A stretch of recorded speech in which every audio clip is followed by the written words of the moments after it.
Welcome to the book party for Jose Luis Vilson, who is the author of This Is Not a Test, a new narrative on race, class, and education. I know Jose many years, going back to our time together in New York, when I blogged for the United Federation of Teachers blog.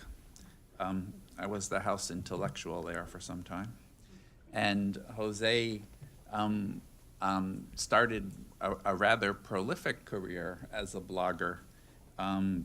Certainly quickly drew a lot of attention for contributions which were profound, and not just for the blogging world, but generally profound. In the last year, Jose has published this book, and I'm not going to talk a lot about the book because that's what we have the panel for.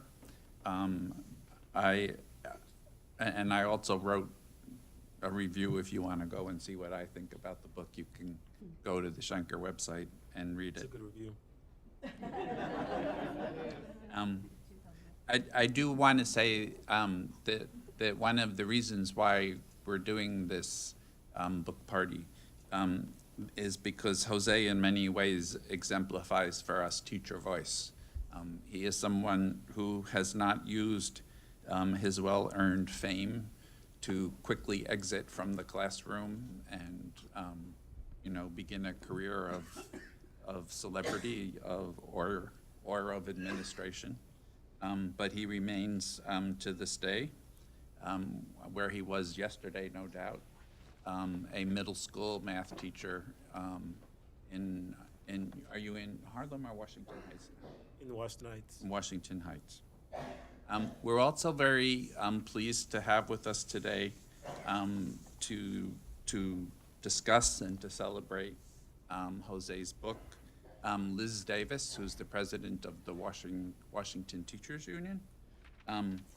Liz is an experienced and accomplished educator who has spent 40 years in Washington, D.C. schools fighting the good fight, making sure that Washington public school students received the very best education that they could under circumstances that, as you all know, have been less than ideal for many years.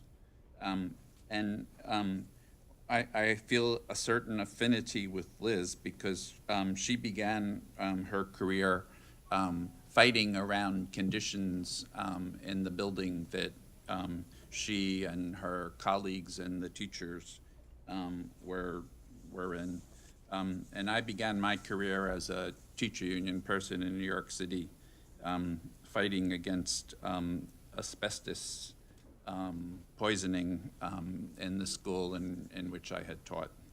And I think we both know that if we were teaching in schools that educated middle class and upper class students, those conditions never would have prevailed. So without any further ado, we will begin with Liz, who has selected some sections of Jose's book that she will read for us. Actually, good evening. And I wanted to add 9 schools in 44 years. Press that little button. Press the button, follow directions. This is not a test. I love it. Follow directions. Chapter 1, actually this entire book resonates with me, but chapter 1, it put me back in my classroom, and I left in June of 2013, so I've only been president for 1 year. Please put your pencils down. What is this test about, mister? Well, it looks to me like it's the math predictive assessment today. So it's a math test. Oh my God, another one. Yes, another one. The class I'm proctoring collectively rolls their eyes counterclockwise. What for? Well, this one is to see how much you've learned about math up to this point. The school and your teachers use it to see what you need to learn from here to the actual test. Oh, on January 18, 2013, I had just returned from a 9-day paternity leave. a snowless patch of time I relished with my fiancee, Luz, and her newborn son, Alejandro Luis, who had been delivered at St. Luke's Roosevelt Hospital on the west side of Manhattan. Secretly, Luz had hoped Alejandro and Blue Ivy Carter would share space there. They were born just a couple of days apart. The little nugget and I had shared tender and intimate moments over those days. The first time I changed his diaper, he peed all over my fossil watch. The first time he smiled at me, he followed it up with an explosive fart and woke Luz from her nap.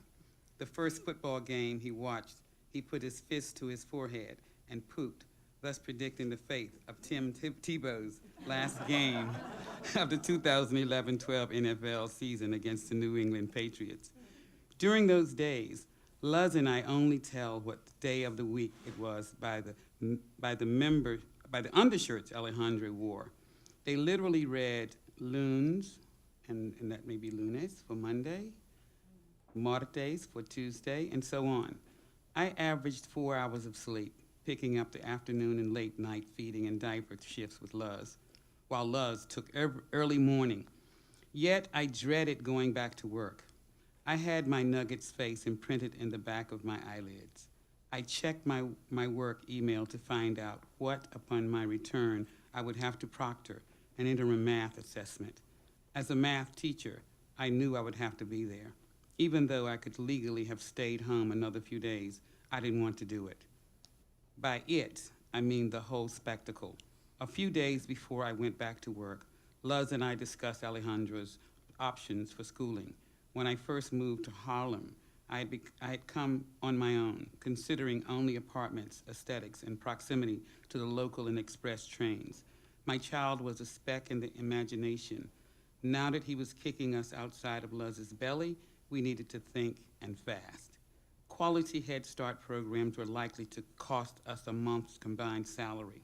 We saw a few daycare centers and looked welcoming, but the prices scared us. We saw uninformed children of all hues running around our local bodegas and street corners, but there was no way to tell which of them were getting a good education. There's a relationship between how many choices your child has and your income level, and in that, we considered ourselves somewhat privileged. Harlem is one of the flashpoints in the public school versus charter school debate raging across the country. It seems that our neighborhood has become an exercise in experimental schooling. Welcome to the club. Within a few blocks of my house are the Success Academy Middle School, the Harlem Children's Zone, the Harlem Village Academy, the Dream School, with its crisp uniforms and slick advertising, and Democracy Prep, educational institutions that provide a much celebrated alternative to city schools. Former New York City Council member Eva Moskowitz, who runs the Success Academy Charter Schools Network, entices parents by saying that their charter schools are free and public, as if that were somehow exceptional. In fact, charter schools, by their very nature, are supposed to be free and open to the public. Jeffrey Canada, founder of the Harlem Children's Zone, also talks a good game about the concept behind his school, including wraparound services, individualized attention that includes guidance counseling, and is partly aimed at kids with special needs. It's a great concept in theory, except that in real life, entire classes can and will be removed from the school if they do not meet instructional targets. When it comes to the kids and their education, the school choice model is really one of chance. In the summer of 2013, former New York City School Chancellor Joel Klein told the congregation of centrists and entrepreneurs at the Aspen Ideas Festival that he takes his legacy largely on the surge of charter schools in the city. This got us rousing applause from all but one audience member. Guess who? Calling it a social justice issue, Klein repeated the same lines Secretary of Education Arnie Duncan and so many others have used: blame the teachers' unions and government bureaucracy for the lack of motivation in public schools. I don't believe every charter school is an attack on the public school system. In fact, Some of them are community developed, a result of central offices telling parents that if they want to build a new school, a charter school is their only option. Yet anyone who believes for a second that Klein, former Mayor Michael Bloomberg, or other pro-charter cheerleaders don't have an ulterior motive ought to ask themselves, how can you lead the world's largest public school system, yet rail against it in the same breath? It's the problem. The problem is really that public schools lack motivation and creativity. Why offer an accountability measures that hinder both those things? I'm going to stop here and give you time to respond to any questions that may come from the audience. So I think what we'll do is I asked Jose to be ready to talk a little about what he was trying to do in the book, and then we will have some conversation and dialogue. Am I responding to that specifically, or do you just want me to talk about the book in general? Any way you want to go. Okay, so I think that should be a nice sample of what I'm trying to do in the book. You know that there's always this thing about having two sides to a debate as if those are the only two sides that matter. So instead of thinking about things in terms of two sides, I wanted to think about things in, how about this other more nuanced way of approaching how we look at school. So there's always this talk about, oh, well, if you don't believe in this, then you're against kids. And if you don't believe in this, well, you're against kids too. And then it becomes like, okay, so you're just totally against kids. You don't like kids. You hate kids. And I just kept saying, no, that's not it. That's not quite it. And then, coming from, being a teacher in the classroom, seeing kids every single day, it almost made me think, okay, so do y'all not ever see kids in your life? Like, is this the way that you talk to kids, or do you fashion yourself as evangelists for children? And if that's your thing, then I'm happy for you, but that's not, I don't have a profit motive, so I'm going to come at this book a little differently. I tried my best. Of course, I do have my leftist leanings. I'm very much about unions, duh. I'm very much about the politic that espouses that, meaning I want to make sure that we have community-centric schools. I want the best schools for our children.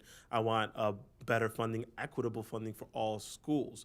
But where some of the rubber meets the road is in this issue of how we talk about our children, especially around race, class, and gender. Some of the things that I explore within the book include racial issues that often happen, how we often don't prefer people of color within debates about education itself, even though 50% of our American public school children are of color or more at this point. I think it's growing now. Of course, his Latino children taking the lead on that, but also an increasing amount of Asian students and African American children are still there. Like, it's still an ever-present situation. And yet, we still have, I believe, 86% of all teachers are white people, which is no disrespect to white people. I know, like, that's half of y'all. But I think that also means then that we all need to do a better job of talking about race and not just leave it to, like, the folks of color in the room. So I once joked that the people, if you have like a whole staff of, let's say, 40 people, and you have only like 2 or 3 people who are of color, then those 2 or 3 people of color should get some sort of professional development credit for teaching everybody else about race. I mean, duh. But I mean, that was kind of joking, though. I'm kind of serious. If you have that power, do that.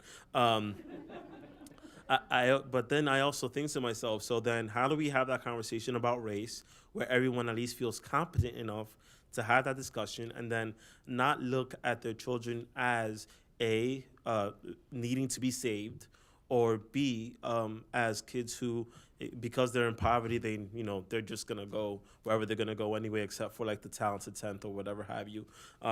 Those are narratives that are like social sciencey, but they're not always the right way to go. So I often felt like, okay, well, how about if we have like a talented 100%? What would that look like? And how would that look like in a progressive lens? And so I was hoping to touch a little bit upon all those feelings that I got, especially as I'm walking through and seeing a lot of things that I'm seeing out there in the world, not just as a teacher, but also as an activist and someone who's out there actually talking about things. This idea of teacher voice was so critical for me too, because there were so few teachers being in the conversation. Like, how many times have you actually seen a teacher talk about policy, very few of us are out there. And when they do, it's always like they have these really cute, I guess, cameras on them, like glowing, and they're in the classroom and they're talking about how cute the kids are. But out after that, you don't hear them talking about, okay, so how do I actually teach, and how can politicians help my classroom when they're not putting overbearing policies into my classroom?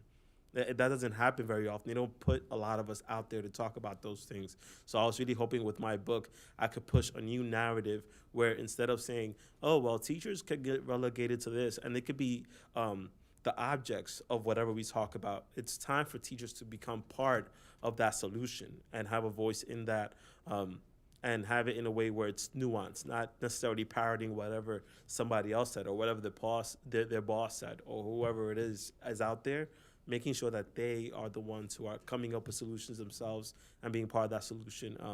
So I was hoping that I would deliver that sort of thing, of course, from a very personal perspective, but then branching out into a more globalist perspective even.